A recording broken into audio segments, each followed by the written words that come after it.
Do you have the right information to put together this puzzle called Social Security? It is one of the most complex, convoluted systems, but a lot of us really need to depend on the right strategy to have a successful retirement. Stick around, we will help you put that puzzle together. But I can't do it myself. We got the big man, Big Al Clopine, going to join us, and we have a special roundtable. It's going to be a fantastic show. Welcome, everyone. Show's called Your Money, Your Wealth. My name's Joe Anderson, certified financial planner, president of Peer Financial Advisors. And of course, we just saw him. Let's see him again. That's Big Al Clopine. He's got the biggest brain in the room. So we'll get him back here in just a second. When you take a look at Social Security, it's very important to understand the rules and regulations. Do you claim it at 62? Do you wait till 70? Do you take it at full retirement age?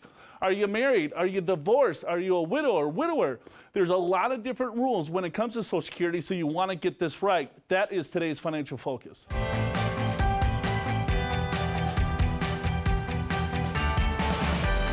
Hey, when they came up with Social Security, they never intended it to make up 100% of someone's income when they retire. Here's the latest stat. About 34% of income is covered through an average American. But don't be fooled by these statistics.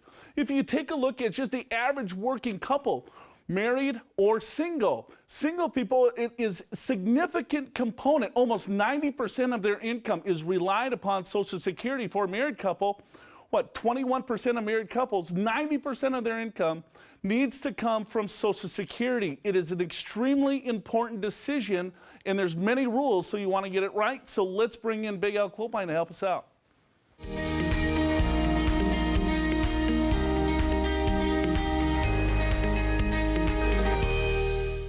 A lot of different combinations when it comes to taking Social Security out. Do you take it at 62, take it right away? Do we wait till 70? Am I married? Am I single? Am I a widower?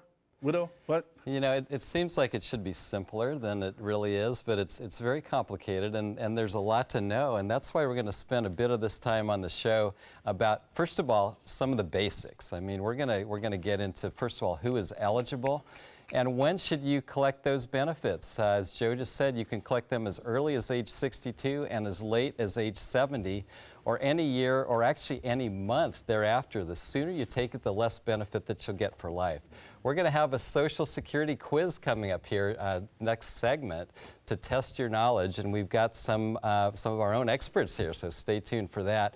And then income taxes. You know what? Social Security didn't used to be taxable, but now it is in some cases. In other cases, it's not taxable, so we'll get into that. And Joe, it's a simple concept, right? Which is you put money into Social Security, and there's going to be benefits for you, but how did it get so complicated? That's a stupid question, Alan. You know, let's just start taking a look at who's eligible, first of all, for Social Security benefits. You have to put it in the system. It's 40 quarters, 10 years of employment. Or you have to be married for someone for 40 quarters. So then you look at, all right, well, if I have an ex-spouse, am I eligible to claim on an ex-spouse if I haven't remarried? But how about if I'm a survivor? Maybe my spouse passed. As long as I was married to that spouse for at least 9 months, then I'm eligible for the survivor benefit. But which one do you take? Do you take your own benefit? Do you take the survivor benefit? Can you switch back and forth? You want to maximize as much money as you possibly can from the system because we put into the system for so long. Right. And Joe, as you just mentioned, so many people rely on a lot of their income. And I think it was over 20% of married couples rely on, this is 90% or more of their income and over 40% of single people. So you got to get this right. There's a lot to know. And then, of course, it's like, well, how do you even compute Social Security? So what the Social Security Administration does is they look at the highest 35 years. Those are averaged together. And then there's a formula to determine what they call the primary insurance amount, or PIA for short. Now, if you work 30 years, then you're going to take those 30 years, and the last 5 years are going to be at zero. So at any rate, then, but if you work 40 years, right, and a lot of people work part-time in the last few years, right. Don't worry about it. It's the highest 35 years are going to come into this private insurance amount. Here's what's very important about that, because it's indexed with inflation. So let's say 35 years ago, you were making $20,000 a year. They index with inflation for today's dollars. So they'll look at the highest 35 years. Just as Al said, if you worked 40 years, they're going to take the best 35 years of employment. So as you continue to work, even if you're at full retirement age, it's not going to hurt your benefit. It will only help it. It would increase it because maybe later in life you're making a lot more money than you were earlier in life. So it's the highest 35 years. And as Al said, if there's no employment at all, they'll just plop a zero in there. So you want to make sure that you check your record, make sure that you understand how it's calculated, because don't get me wrong, I love Social Security Administration, but they do make mistakes, and you want to make sure that you get the appropriate dollars coming to you. Yeah, Joe, let's take a look at an example of what benefits may be. Now, if you look at the full retirement age, which is right now about age 66, it's actually 66 in 2 months, but look at this example. So your benefit would be about $2,000 per month. You can take it as early as age 62, but you have a much lower benefit for life, $1,500 in this example. If you wait till age 70, you got about $2,600. And something that a lot of people don't know is you can actually take the benefit any month. This just happens to be right at the beginning of the year, but Joe, it can be taken at any time. The sooner you take it, the less benefits you get for life. The later, the better. Right. It's a 25% permanent haircut once you take it at 62, or if you take it at 66. And then there's a delayed retirement credit of 8% per year once you reach full retirement age until you hit your age 70. You don't want to wait till after 70 because they're not going to increase your overall benefit. So then people ask us all the time, it's like, okay, well, when do I claim it? Well, I don't know. I don't know when you're going to die, right? So if you have short life expectancy, take it as soon as you can get it. But here's what's frustrating is that I think most people, Alan, should be postponing when they claim their Social Security benefits. But in actuality, most people are taking it still as soon as they can get it because I don't think they understand the numbers. Well, and if you look at this, so as far as women and men, about 50% are taking it at that age 62, the earliest of ages. And then when you look at what about waiting till full retirement age, it's only about 80%. So only about 20% or less are actually taking it at a later age. And for a lot of people, here's the problem: is we're living longer. It's also a great thing. We're living longer. But when you take Social Security too early, you're going to have a reduced benefit for life. Right. And so if you take a look, most people will then ask, well, what's the break even? If I take it at 62 versus full retirement age versus age 70. Well, we don't know when we're going to pass away, and you should look at Social Security. It's an insurance policy in a sense. It's longevity insurance. But just real quickly, here's the same numbers. If you take it at 62, you get $1,500. If you wait till full retirement age, you get $2,000. If you wait till 70, it's $2,640. So if we just did a straight line calculation, there's a lot of ways that people do this in the financial services industry to help you claim your strategy. But if you wait until full retirement age, right, that's probably your best bet depending on when you're going to live. But if you live a lot longer, it's going to make more sense to claim it at age 70. And it's tricky, Joe, because I mean, if you have impaired life expectancy, or if you need the money at age 62 and you're not working, by all means go ahead and take it. But if you can wait till age 70, we kind of consider it longevity insurance. In other words, because many of us are living into our 90s, even hundreds. Hey, how much do you know about Social Security benefits? We're going to take a quiz when we get back from the break. We got Allison Alley, one of the favorites, certified financial planner, and Nate Richardson. He's a certified financial planner with Peer Financial Advisors. You don't want to miss this. We'll be back in just a second.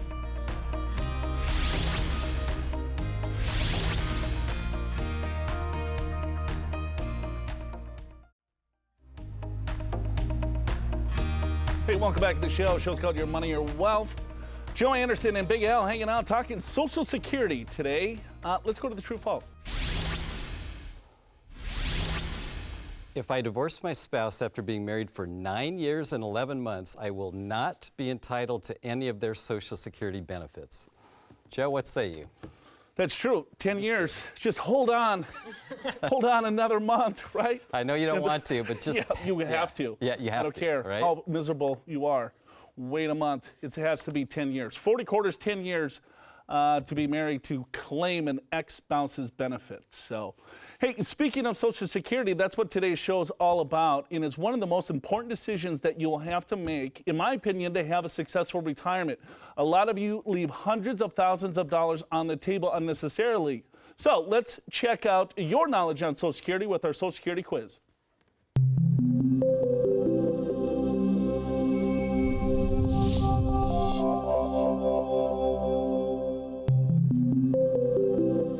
So, Joe, here's what we're going to do. I'm going to read some questions, and we've got an expert panel. We have Nate Richardson And we have Alice and Allie, as well as yourself. You're part of the panel. We'll test your knowledge on, I'm just a pretty face. on Social Security. And you don't have to say anything. I'm not. Because normally you speak too much anyway. So you can just be quiet. So with that, we want to test your knowledge as well. So we're going to go over these questions and see how you do. Number one is, who can collect Social Security retirement benefits? U.S. citizens, green card holders, foreign spouses of qualifying workers, or all of the above? It's all of the above. All the above is absolutely right. Yeah, most people would probably just think U.S. citizens. Right. But right. all of them, as long as they qualify, if they put into the system, Right. of course, then they or qualify they're for those married benefits. to somebody that qualifies, right? Yeah, so that's a relatively easy one. Now here's number two. This is a little trickier. This one is, which of the following people cannot collect retirement benefits? Workers who rely on tips for more than 90% of their income, convicted prisoners who are serving more than 30 days continuous days in jail, ordained ministers of religious organizations, or retired members of Congress. What do you guys think? Well, let's hope you don't fall into this category, but it's the convicted prisoners. They cannot claim Social Security. Really, that doesn't seem fair, right? Well, Doesn't it? yeah, I mean, it's society paying back. You're paying back your debt to society, I guess. Yeah, I suppose. So anyway, so the moral of this story is don't be a convicted prisoner if you want to collect Social Security. Okay, so that was kind of silly, but let's get into some more of the meat. Here's question number 3. Children and students can receive Social Security benefits, true or false? This is true. It's true? Students and minors can also claim Social Security benefits, but there are some qualifications. You need to be younger than 18 years old. You need to be going to school, high school. 18 to 19 years old is when the benefits end. And those are the main qualifications. Or if you're permanently disabled and you were disabled before you turned 22, you can also. But something has to happen, right, for them Yeah. to claim the benefit, and that's probably not a good reason why they're claiming that benefit, is because maybe a spouse or a parent passed, or... Right, you'd rather not have to claim that benefit. Correct. Yeah, and I think the key there is that the parent has to qualify or be deceased, right? One of the two. So it's not like you're 40 years old and you can have your kids claiming. You got to be 65, 66 claiming benefits and so forth. Right, you have to be claiming the benefit. So like Donald Trump, for instance, is in his 70s, Yeah. and he's got little, what's his name? Baron. Yeah, thank you. Yeah. Right, and so That's so why we have the He's experts got to here. claim his benefit. He's got to claim his benefit because he's got a younger child. Right. That he's 70, so he's claiming, and then Right. so then that automatically triggers True. the child benefit. Okay, let's go to our next question. Next question is, what happens when the Social Security Trust Fund is exhausted, or if it does become exhausted? It's currently projected to be in 2034 if no changes are made. So what would happen? Do benefits drop to 0? Benefits drop by 21%? Benefits are eliminated for people earning more than $50,000 per year? Or benefits drop by 79%? What do you guys think? I'm going to go with B. Gotta go with B? Benefits drop by 21%. That actually is the right answer. And so another way to say that, I guess, is that benefits, you'll get 79% of your benefits if Social Security doesn't fix anything. But, Joe, it's relatively easy for Social Security to make some fixes. And they've done this before, right? You extend the retirement age, and you can have a higher percentage. You can do means testing. You can do all kinds of things. There's tweaks, right? So they could, we could pay more payroll tax. They can extend our full retirement age for the younger generation. So people in their 20s and 30s, maybe 40s, our full retirement age will be 70, 68, 69, something Right. like that. Or maybe a combination, a couple of these. Al and I have talked about on this program that it could be means testing. And so maybe if you earn $50,000 of another fixed income sources, maybe you might be means tested out. Who knows? So, but it's not over. Right? Yeah. Some people think, well, once that's exhausted, there's no more dollars in the overall system. That's just not true. Yeah, because how many times have we had people come in and say, well, I don't even want to count on Social Security because it's probably not going to be here. And the truth is, yes, it is. And if they don't do anything, it's going to be a reduced benefit, but you'll still have it. Instant Right? iteration. Okay, let's get to the next question. Question number 5, which is, how many former spouses can collect Social Security benefit based upon work record of their ex? 1, 2, 3, or maybe as many as meet the conditions. It's as many as meet the conditions. It is. So, all right. And what are the conditions? So you have to have been married at least 10 years. Right. So if you have been married multiple times and they all lasted 10 years, all of those ex-spouses could collect benefits based on your record. So, all right, so I got married in my 20s, 30s, 40s, 50s, 60s. I've had 6 spouses, 10 years. I could have 6 people on my record. Yep. Now, that didn't actually happen, but if it had, Then you could. But on indeed the have flip side there too, if I was married to 6 people, then I could claim the spousal benefit on the highest of the 6. Right. right? Right. So we could create an app for people. To track Social Security benefits yes, for exactly. ex-spouses? Yes, Sure. hey, and you just got to hold on for 10 years, and Right. there you go. You get a little added benefit. There's a market for that. Right. Yeah, Probably I is. suspect. You heard it here first. Yeah. Are you going to be working on that? I will be Say- working so. on that. Yeah. All right, next question. Number 6, I was a stay-at-home mom and never worked, but my husband did. I can get Social Security benefits, true or false? That's true. That is true. That is true. Everyone's entitled to either their own benefit or 50% of their spouse's. So if you were a stay-at-home parent or a stay-at-home spouse, you're still eligible to collect on your spouse's benefit. You would get 50% of theirs. That is so it's so confusing. It there. is, it is. Because I get my Social Security statement. I was a stay-at-home dad, and my benefit shows $200 a month. But my spouse, right, my wife, her benefit is $2,500. Well, my benefit automatically goes to half of hers. So don't always look at Right. your spouse or your benefit. You just know that you can get half of your spouse's benefit, which is key, because sometimes people are like, "Oh my gosh, that's free money." You don't have to work a day in your life as long as you were married. Yeah, you don't even have to be a U.S. citizen if your husband or wife is a U.S. citizen eligible for benefits. So there's all kinds of ways. Plus, one more thing, the earlier you collect that spousal benefit, the less it will be, right? If you wait later, right, to full retirement age or later, it'll be maximum amount. But if you take it earlier than that, it'll be a reduced benefit for life. That question was very sexist. Way to kind of Stay-at-home parents yes, is what I stay-at-home said. parent. That should have been right. It should have been. All right, next question. This is number 7. Can I stop my ex-spouse, don't really like my ex-spouse, from getting Social Security based upon my work record? Yes, if the restriction is part of your divorce settlement. Yes, if you present a valid argument for why your ex doesn't need the money. Yes, if you live if such a restriction is authorized by the state where you live, or no. What do you guys think? I'm going to go with D. No. Yeah. That is the correct answer. As we talked about all the different criteria, the 10 years of being married, that being your last marriage. If you meet all those criteria, your spouse is entitled to half your benefit. It's not going to affect your benefit, which is nice, but it will provide them a benefit. Right. That Right. is- Yeah. Sometimes it's like, well, here I'm going to claim on my Yeah. ex-spouse. Hopefully, it reduces their benefit. Yeah. Right. It's just a calculation. Right? Right. That's all it is to determine how much that you're actually going to receive. Sure. Okay, next question. I think this is number 8. I may pay federal taxes on my Social Security benefits. I may pay taxes. What do you think? That's true. That's You true. might. Didn't used to be, right? Several years ago it was tax-free, and then they came up with this system where sometimes none of it's taxed, sometimes half of it's taxed, sometimes 85% of it's taxed. Sure. And it's taxed at your current tax rate. Right. So that is a true statement. It's a key component to take a look at all factors when it comes to your Social Security benefits. What's your other assets, how old you are, what your life expectancy is, and then what's your tax bracket.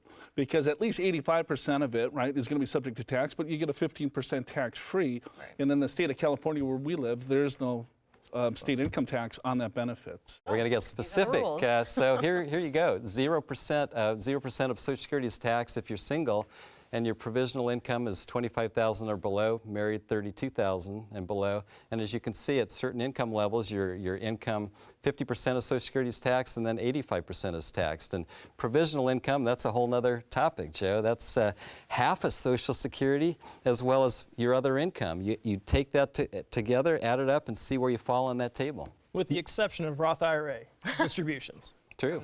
That's probably the only income that's not included in provisional. I think so. Yeah, right, exactly. Okay, question number 9. If I collect Social Security benefits before my full retirement age and I continue to work, how much can I earn per year before my benefits are reduced? About $4,000, $16,000, $20,000, or about $44,000? It's 16,000. At 16,000 is Yes. correct. That's a little bit of a trick question because that last year that you turn full retirement age, it's actually the $44,000 Right. number. But in most years, it's 16,000. Also not widely known is you can work past full retirement age and get your benefits with no reduction. So anyway, question number 10. This is the last one. Withdrawals from my individual retirement accounts affect my Social Security benefits. True or false? Well, that's true, but it depends on the retirement account. Obviously, if it's a tax-deferred retirement account, then yes, that will affect your the taxability of your Social Security. But like we said before, if it's a Roth IRA, it won't. That's true. Although it doesn't, let's see, yeah, I'm sorry, true statement. I was going somewhere wrong with that. True statement because it can affect your provisional income as to how much is taxable. Hey, hopefully you got something out of this. We got to get the heck out of here. How did you do? All right, we got 10 questions. There's a lot of information that you want to make sure that you're aware of. We'll be right back to wrap up the show. Show's called Your Money, Your Wealth.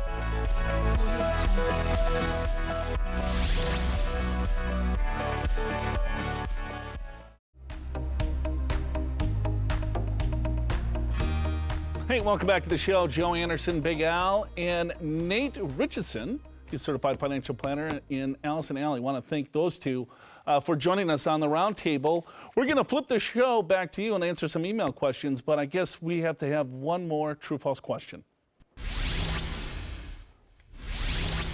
I cannot work and collect Social Security at the same time. Well, that's false. You can work and collect Social Security. As we talked about last segment, if you're earlier than full retirement age, which right now is 66 years and 2 months, then you may not have all of that kept. So the Social Security Administration may want to keep some of those benefits from you. Let's do this. Let's see what you guys have this week. Guys, from Joyce in Mira Mesa, my ex-husband of 20 years passed away recently. Is there any advantage for me to wait until I'm 70 to claim his benefit? What say you, Joe? No.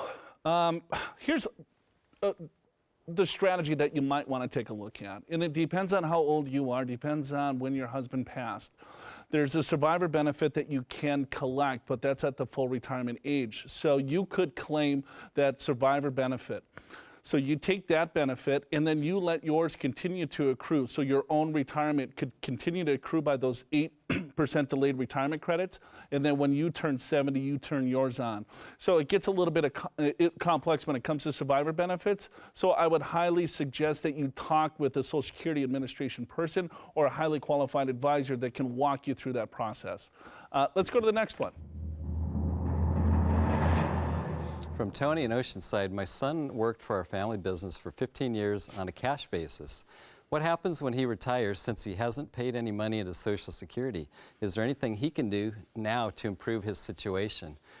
Well, Tony, I hope you change your name, and I hope maybe your city that you lived in, jail. because that's fraud. Cash wages, you still have to report him as income, and you still have to pay Social Security on him. But because he hasn't, I'm just going to ask you, I'm going to answer your question at face value, which is no. I mean, you only get the benefit when you paid. Hey, so we avoided in. paying tax, so that's tax evasion, right? And then now, how do I improve the situation? Well, you can get married, Joe. You can get married to somebody that is pay the tax, right? You got to put in the system to collect. True. So if you don't put in the system and then all of a sudden, how do I improve your situation? Go back to work, work 10 years, put into the system, and then you'll deserve a benefit. So if you take a look, please pay your taxes, folks, and don't send us emails about tax evasion. We're all about tax avoidance here, not tax evasion. Let's put our fair share in and so we can all get the right benefits. All right, that's it for us today. Hopefully you enjoyed the show. A lot of great information. Again, Allison Alley, want to thank her, and Nate Richardson, want to thank him. For Big Al Clopine, I'm Joe Anderson. Have a wonderful, wonderful weekend, everyone. Great job, everyone.